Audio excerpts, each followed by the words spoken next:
Hey guys, this is a follow-up video to the Sunjo and adding a pressure switch. I know a lot of you have been asking for this, and I haven't had much time because I'm in the process of moving. You'll notice that I don't have my cart here, but I have the pressure washer now, and I just wanted to do a relatively quick video to go over and kind of show you guys how this is set up. So originally, when you have a pressure switch, this pressure switch is pretty much the only thing that you need for an electric pressure washer to add a total stop system is what they call it. This pressure switch, what happens is it has a PSI rating, and when the pressure exceeds or drops below that specific pressure, it'll do something. You either wire it to turn on or you wire it to turn off your pressure washer. And so, for example, this one's a 580 psi, and because when the trigger is pulled and water is being pushed through, the pressure that's in here is just slightly lower than 580 psi. And so the way that we have it wired, it'll say turn the pressure washer needs to be turned on, and when you let go of your gun trigger, all the water that's in here, this is your hose line, this is your hose outlet, gets backed up, and it pressurizes, kind of like, let's say it's a chamber, the chamber pressurizes, exceeds the 580, then the pressure switch has something in here like that kicks up or something happens, and it says it disconnects the wiring, and then that's how the pressure washer knows to turn off. When you in turn pull that gun again and the water shoots out, the pressure in this chamber relieves, drops below that 580 psi threshold, and the motor turns back on. That's how all of these work. But the difference between the setup and others is this one's not attached to the unloader. So these unloaders, generally you could screw these off and attach a pressure switch and then wire it up, and it should work.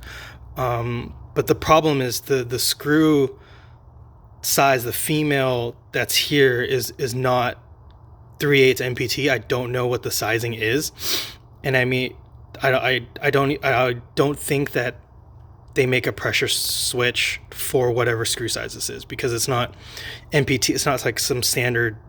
So what I've done is use the 3/8 coupler that's usually used for a 1/4-inch pressure gauge, and attached a 1/4-inch pressure switch to it. Now I see that this one's 580, and when the gun trigger is pulled for just straight water, it is right below 580, and you have to turn this dial a little bit just to get it to work. And what happens when you turn this dial is you're getting a little bit less water, and it's only to get this pressure switch to work. Otherwise I would have run this in full. The problem is when you're so close to that 580 psi threshold is when you use a foam cannon. When the trigger's pulled, when attached to a foam cannon, it's beyond that. It's just beyond that 580 psi. And so what happens is the machine turns on and off, on and off, on and off, like over and over. It'll be and it'll shake, because what's happening is it'll turn on, and then the gun functioning above that 580 psi, it'll quickly turn the motor off, and then the water's still running, right, because your trigger's pulled, and it'll drop below that 580 psi, and then it'll keep cycling over and over like that, and it sounds like the machine, it can't be good for the motor. So the foam cannon I use in my car wash, like every single time I wash my car, and so it's not really negotiable for me to use this 580 psi pressure switch. My solution is to try to find a 1/4-inch connection MPT that is 650, and hopefully that should fix my issue. So I've already you just take off this green lid that's normally on top here, and then you want to go straight to this switch box. This outlet comes in here, and then if you can see, feeds in on this right side. It's on the side with this line here. Sorry, just trying to make this easier for you guys. There's a lot of like wiring that's been added, so it's a bit clunky looking.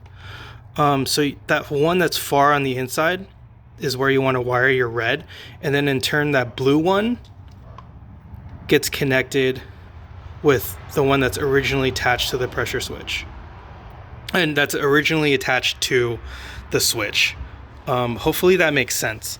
So how that would work is your red one here gets attached on that left side inner connector of your on and off switch. Then this one gets attached to the prong that was originally there. So let me show you what these parts look like. I just picked mine up at Home Depot. It's this red one here, and they're called spade connectors. These have a sleeve on them, and I forgot what the full technical term is, but let me grab the boxes real quick and I'll show you which one specifically I bought. Give me 1 second. Okay, we're back. So these are the two that I got. This is a Gardner Bender disconnect, and it's a 22 by 16 male. And then you also need a package of the same ones, 22-16, and these are the female connects. And the way this is going to work is you have the female one connected, you splice the female one to the red wire, and then you need the male one to the blue wire. And once you have those connected, you just have to tuck your wires back in. I will say beforehand, like, you want to be careful with this. Make sure when you crimp to do it tightly, and be gentle so the wires don't pop out, because I mean, obviously if the wires pop out, like, this whole setup's not going to work. So once you have those connected, you just kind of tuck them in, put them back, cap it off, and you're fine. I would do some tests first to see how it works. This install probably takes like 20 minutes.